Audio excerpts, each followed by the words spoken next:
আজকে আমরা সারাদিন কি করলাম আর কে আসলো বাসায় আজকে থাকছে পুরো ব্লগে, দেখতে থাকুন আমার সাথে। হ্যালো এভরিওয়ান, আসসালামু আলাইকুম। আশা করছি আপনারা সবাই ভালো আছেন, আমরাও আছি ভালো। আর আমার সাহেবজান এনেছে প্রায় 10 কেজির মতন আম, আর সেগুলো ওনাকে দিয়েই ছিলাচ্ছি।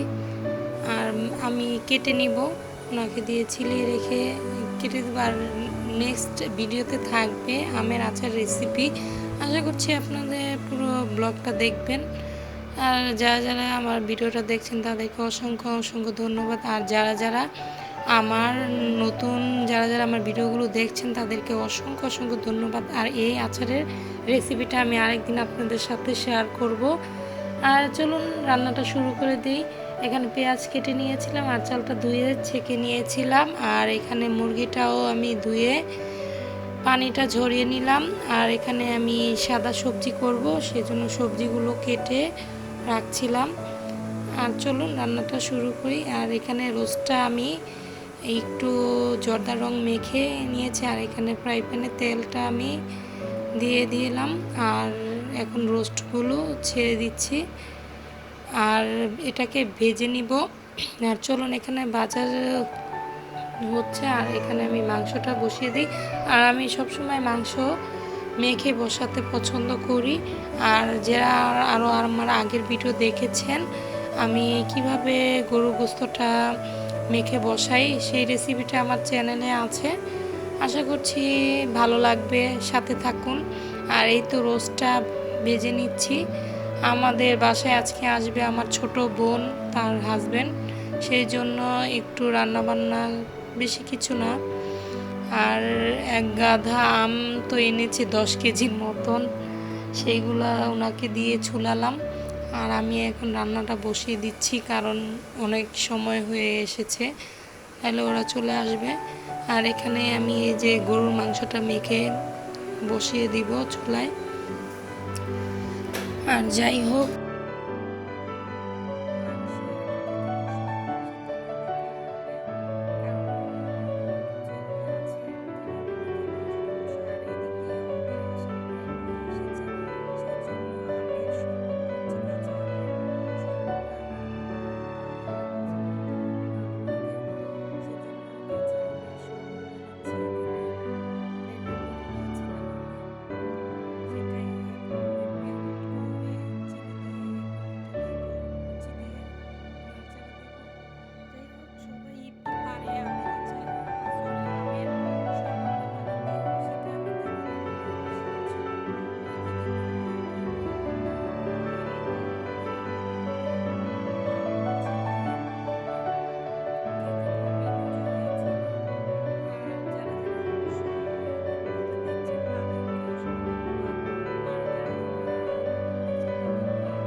আমগুলোর বড়া হয়নি। আর আপনারা বাজার থেকে কেনার সময় ভালো করে যাচাই করে কিনবেন।